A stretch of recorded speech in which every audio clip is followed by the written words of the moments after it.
So let's go ahead and go on to the second tip, which is about social norms. The current generation, myself included, is status obsessed. And when I say status obsessed, I don't mean Facebook status obsessed.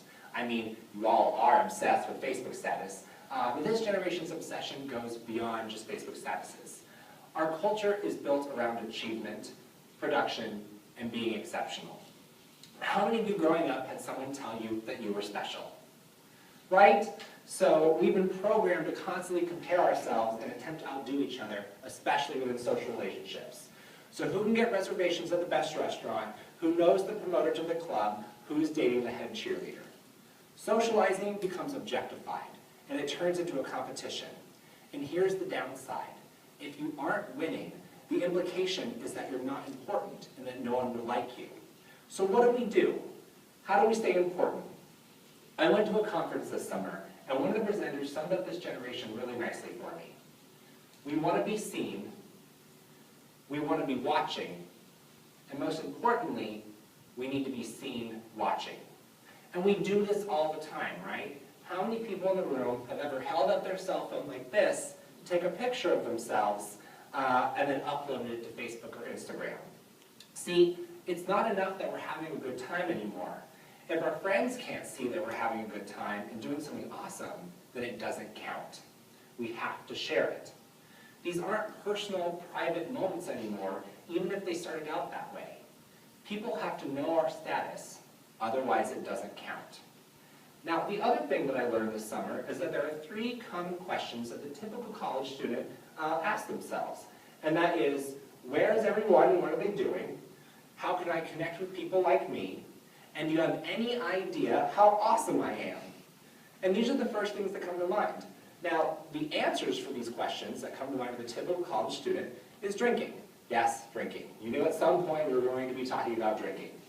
All these same rules and social norms apply to alcohol. We glorify alcohol in this country. So what's the purpose of drinking? Well, it's because of our need to feel special, our need to feel important, and our need to feel like part of the group. And we push ourselves in social competition, and we have names for it too. We call it beer pong, we call it power hour, and we call it King's Cup. And the list of ways goes on in which we push ourselves to see how much we can drink and still wake up in the next morning.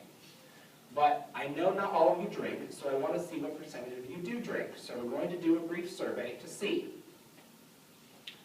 Pause for the survey. Now, isn't that something?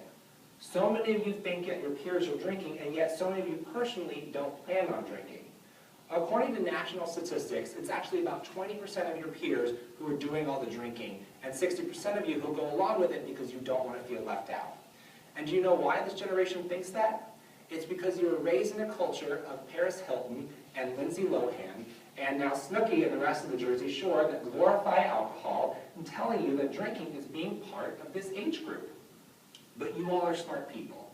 See, this thing we have called cultural norms, they work both ways. We aren't just cultural consumers, we're the creators as well. We dictate, especially within our small communities, we dictate what the social norms should look like and what those cultural norms should be. You know, last year when I met with students who had been written up, you know what most of them told me? They told me that after they got written up for drinking, they tried staying away from it, and they felt like they had to go home on the weekend just to hang out with friends who didn't drink. They tried writing a paper at night and couldn't because someone was puking in their bathroom.